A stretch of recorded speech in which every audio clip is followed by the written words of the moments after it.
अस्सलाम वालेकुम वरहमतुल्लाहि वबरकातुह। जैसा कि आप हज़रात स्क्रीन पर देखते होंगे, मैंने नफ़हतुल अरब की एक हिकायत नकल की है। अनफुन फिल माई व इस्तुन फिस समा, यानी नाक ज़मीन में और सुरीन आसमान पर भी तर्जुमा कर सकते हैं और मैं भी कर सकते हैं। तो ये मिसाल उस इंसान के खातिर है जो ख़ुद तो भिखारियों की तरह है और ख्वाब देखता है बादशाहों वाले। तो ये काबिल यकीन नहीं है।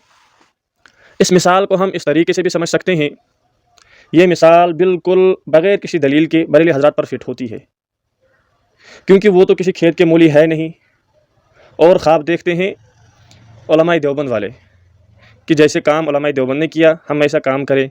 ये तो मुमकिन नहीं है। आप सब लोग देखते होंगे आज सोशल मीडिया पर हर जगह ये बरेली हज़रात इंतशार फैलाते हैं, लोगों में तफर्रुक़ डालते हैं कि उलमाए देवबंद गुस्ताख़ रसूल है, उलमाए देवबंद ख़त्म नबूवत के मुनकिर है। तो मैं आप सबसे ये कहना चाहता हूँ, इनके कहने से हम गुस्ताख़ नहीं होंगे और इनके कहने से हम ख़त्म नबूवत के मुनकिर नहीं होंगे, क्योंकि उलमाए देवबंद ने जो काम किया है वो ये काबिल बर्दाश्त नहीं कर सकते। इसलिए इनका काम ही यही है कि हम लोगों में तफर्रुक़ डालें, इंतशार फैलाए कि ये गुस्ताख़ है, क्योंकि लोग तो अनपढ़ हैं, लोग तो जाहिल है। उलमाए देवबंद की कदर वो जान सकते हैं जिन्होंने किताबें पढ़ी होगी, जिन्होंने तारीख़ पढ़ी होगी।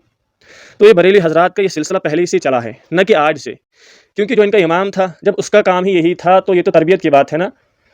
मौलाना अहमद रज़ा ख़ान बरेलवी जब उन्होंने ये काम किए थे तो ये क्यों नहीं कर सकते?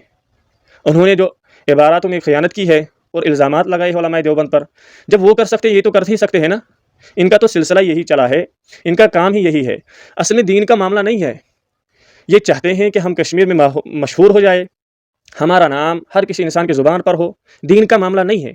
अगर दीन का मामला होता तो ये इस मसले को ज़ात का मसला न बनाते, बल्कि मुदल्लल तरीके से इस मसले की वजाहत करते, लेकिन जो इनके बस की बात नहीं है।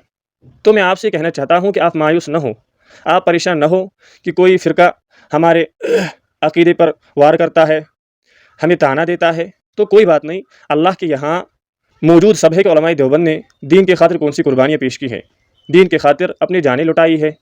मौलाना पीर ज़ुल्फ़िकार नक्शबंदी अपनी किताब के अंदर लिखते हैं कि मैं दुनिया के कोने कोने में जा चुका हूँ और मैंने दुनिया में कोई ऐसी जगह न देखी जहाँ मैंने दारुल उलूम देवबंद से वाबस्ता कोई आदमी न देखा हो। तो ये तभी हो सकता है जब अल्लाह ताला के यहाँ ये काम काबिल यकीन हो। अल्लाह ताला उलमाए देवबंद को पसंद करते हैं और ये जो अहले सुन्नत वल जमात हमारा जो अक़ीदा है, ये नबी अलैहिस्सलातु वस्सलाम ने खुद फरमाया है, जो मेरे और सहाबा के नक्शे कदम पर चलेगा तो वही अहले सुन्नत वल जमात कहलाएगा, मा अना अलैहि व अस्हाबी। तो हमें तो फ़ख्र है ना, हमें तो अपने आप पर फ़ख्र है कि हम नबी अकरम सल्लल्लाहु अलैहि वसल्लम के तरीके और सहाबाए किराम पर तरीके चलते आए हैं और चलते रहेंगे इंशाअल्लाह।